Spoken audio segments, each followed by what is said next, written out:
إن الحمد لله نحمده ونستعينه ونستغفره ونعوذ بالله من شرور أنفسنا ومن سيئات أعمالنا. من يهده الله فلا مضل له ومن يضلل فلا هادي له، وأشهد أن لا إله إلا الله وحده لا شريك له، وأشهد أن محمدا عبده ورسوله صلى الله عليه وعلى آله وأصحابه وسلم تسليما كثيرا وبعد. Ndugu Islam, tamanio kubwa la wasiokuwa Waislamu baada ya kifo ni kurejeshwa katika dunia, bali hata waasi miongoni mwa Waislamu hakuna jambo litakuwa lina thamani kwao kuliko kurejeshwa kwa nafasi ya pili ndani ya dunia hii, ili waje wayafanye yale mazuri ambayo hawakuyafanya. Wasiokuwa Waislamu watatamani warejeshwe waslimu, wawe karibu na Mola wao, na waasi watatamani warejeshwe duniani, wabadilishe, watende mema, kwa sababu maasi yanawapeleka pabaya ingawaji wao ni Waislamu. Bali hata watenda mazuri siku ya Kiyama watatamani lau duniani ule muda waliotumia katika maasi au katika kuupoteza bila kufaidika nao, lau wengefanya mazuri.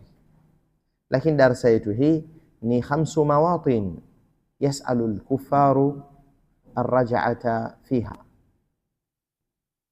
maeneo 5, hali 5 tofauti ambazo ndani yake makufaru watakuwa wanaomba kurejeshwa katika dunia.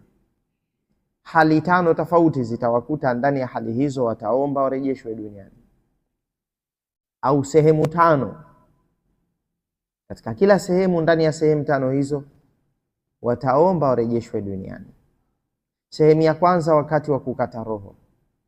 Wakati roho inatolewa, yatamanna al-kafiru al-audata ila dunya, kafira tatamani arejeshwe duniani. Hatta idha jaahumul maut, Allah anasema hata kifo kitapowajia, qala rabbi irji'un, mja atasema Mola wangu nirejeshe duniani, la'alli a'malu salihan fima tarakt, ili nikafanye mazuri katika yale niliyoyawacha. Nirejeshe kwa matumaini ya kwamba nikafanye mazuri katika yale ambayo nimeyaacha. Kalla, ataambiwa hapana, innaha kalimatun huwa qailuha, hilo ni neno mja atakuwa ni mwenye kulitamka tu, lakini halina faida. Wa min waraihim barzakhun ila yaumi yub'athun, na mbele yao hapo patakuwa na barzakh mpaka siku watakayofufuliwa. Wara imekuja kwa maana ya mbele, ingawaje wara inakuja kwa maana ya nyuma. Kwa neno hilo ni katika al-adad, ni katika yale maneno yanayokubali maana fulani na maana ya kinyume chake. Na kwa sababu asili ya alwarau ni almuwarah, kuficha, basi alwarau ni hali iliyopelekea kufichika kwa jambo, na mwanadamu lililo nyuma yake katika mahala huwa limefichika, halioni, na lililo mbele yake katika upande wa wakati halioni pia, kwa sababu linakuja mbele, wakati wake uko mbele, hajui litatokezea jambo gani. Almuradi ni kwamba huyu mwanadamu kakabiliwa na barzakh asoiona leo, lakini itakapokuja sasa ataona maisha ya kaburi, na pale atatamani arejeshwe duniani. Wa min waraihim barzakhun ila yaumi yub'athun, hiyo ni suratul Mu'minun. Tumeona hapo kwamba mauti yakiwajia makufar watatamani warejeshwe duniani. Hali ya pili ni pale watakapoiona adhabu ya siku ya Kiyama. Siku ya Kiyama imebeba adhabu za aina mbalimbali. Tukio lenyewe la Kiyama ni zito, siku ya kutisha kwa kufar. Watakutana na mambo mengi wakati wa tukio la Kiyama, lakini kila kituo katika vituo vya Kiyama itakuwa ni kituo cha adhabu na shida kwa wasiokuwa Waislamu. Suratu Ibrahim inatuambia wa andhirin nasa yawma yatihimul adhab na waonye watu ya Rasulullah siku itakapowajia adhabu. Fayaqulu alladhina dhalamu, basi watasema wale waliodhulumu, rabbana akhirna ila ajalin qarib, mola wetu tucheleweshe mpaka kitambo cha karibu, nujib da'watak, ili tuitikie wito wako, wanatabi'i rusul, na tufuate mitume. Awalam takunu aqsamtum min qablu ma lakum min zawal, hamkuwa nyinyi mmeapa kabla kwamba hamtaondoka duniani? Muliapa nyinyi. Hiyo ni aya 44 ya sura Ibrahim. Na kile kituo cha mwanzo tulichokitaja katika suratul Muminun, au mahala pa mwanzo ambapo ndani yake litakuja ombi la kufar la kurejeshwa, mahala pa mwanzo palikuwa ni mauti. Tukio lile limetajwa katika suratul Muminun aya 99 na 100. Na hapa wakati watakapoona adhabu za kiyama watatamani warejeshwe duniani. Hii ni aya 44 katika suratul Ibrahim, wa andhirin nasa yawma yatihimul adhab. Hapo madhalim watasema, mola wetu ungetupa kitambo kidogo, maana wanataka wakati wa dunia. Rabbana akhirna ila ajalin qarib nujib da'watak, ili tuitikie wito wako, wanatabi'i rusul, na tufuate mitume. Awalam takunu aqsamtum min qablu ma lakum min zawal, nyinyi si mliapa kabla kwamba hamtoondoshwa duniani? Sehemu ya tatu katika aya 27 Al-An'am, Allahu azza wa jalla amesema wakati sasa washaenda, wameshasimamishwa juu ya moto na wanauona moto. Moto unanguruma na unatisha. Katika vitisho vile basi watajuta. Walau tara idh wuqifu ala an-nar, na lau ungeona watakaposimamishwa katika moto. Faqalu, wakasema, ya laitana nuraddu wala nukadhiba biayati rabbina wa nakuna minal mu'minin, laiti sisi tungerejeshwa duniani na tusingekadhibisha aya za Mola wetu na tungekuwa miongoni mwa waumini. Laiti tungerejeshwa. Kwa nini laiti iliyoambatana na majuto?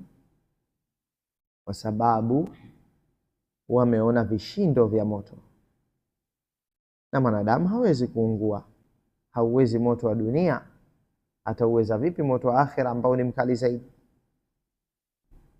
Sehemu ya 4 ni pale watakapokuwa wamesimamishwa mbele ya Mola wao, watainamisha vichwa vyao, wako mbele ya Allah. Suratu Sajda ya 12 inatuambia, walau tara idhil mujrimuna nakisu ruusihim, na lau ungeona wakati waovu wameinamisha vichwa vyao, inda rabbihim, mbele ya Mola wao, wakisema rabbana absarna wa sami'na, Mola wetu tushaona na tushasikia, farji'na na'mal salihan inna muqinun, turejeshe duniani tukatende mema, hakika sisi tushakuwa na hakika. Sasa tuna yaqeen, tuna hakika, ile hakika ambayo tulikuwa na shaka nayo sasa tushaiyakinisha, hatuna shaka tena, turejeshe duniani. Na sehemu ya 5 wakati washaingizwa ndani ya jahannam yenyewe sasa, na moto umewafunika, wanapiga makelele na wanaungua. Katika suratu Fatir aya 37 tunaambiwa, wahum yastarikhuna fiha, na wao watakuwa wanapiga kelele humo ndani ya jahannam. Fiha maana tayari wamo ndani, wanaomba msaada, rabbana, mola wetu mlezi, akhrijna na'mal salihan ghayra alladhi kunna na'mal, tutoe basi tukatende mazuri, sio yale tuliyokuwa tukiyafanya, tutatenda mengine sasa hivi yaliyo mazuri. Wataambiwa, awalam nu'ammirkum ma yatadhakkaru fihi man tadhakkara wa ja'akumun nadhir fadhuqu fama lidhalimina min nasir, hatujakupeni umri wa kuweza kukumbuka mwenye kukumbuka, na kwani hajakujieni mwonyaji? Basi onjeni leo, madhalim hawatokuwa na wakuwanusuru. Fama lidhalimina min nasir. Hiyo ni Fatir 37. Kwa hiyo tunagundua kwamba jambo la kuitumia fursa vizuri ya uhai ni jambo muhimu. Kabla hukufika wakati mwanadamu anaitamani fursa, lakini haipo tena. Hizo ni sehemu 5 tofauti ambazo Al-Qur'anul Karim imetueleza kwamba wale wabaya watatamani wangerejeshwa duniani wakati wa kufa, wakati wa kuona adhabu kiujumla ya siku ya Kiyama, watakaposimamishwa hasatan juu ya moto pia pale kabla ya kuingizwa, na pia pale watakaposimamishwa mbele ya Mola wao, na ya tano wakati wamo ndani ya adhabu yenyewe. Na hiyo ndio hali ngumu zaidi ya kutisha zaidi, wamo ndani ya adhabu sasa, na shida ishakuwa kubwa, haivumiliki, na wanataka warejeshwe. Ina maana kwamba muumini awe makini, arejee kwa Mola wake, ajiandae, asifike mahala akaomba fursa wakati fursa alikuwa nayo ameipoteza. Wa akhiru da'wana anil hamdulillahi rabbil alamin.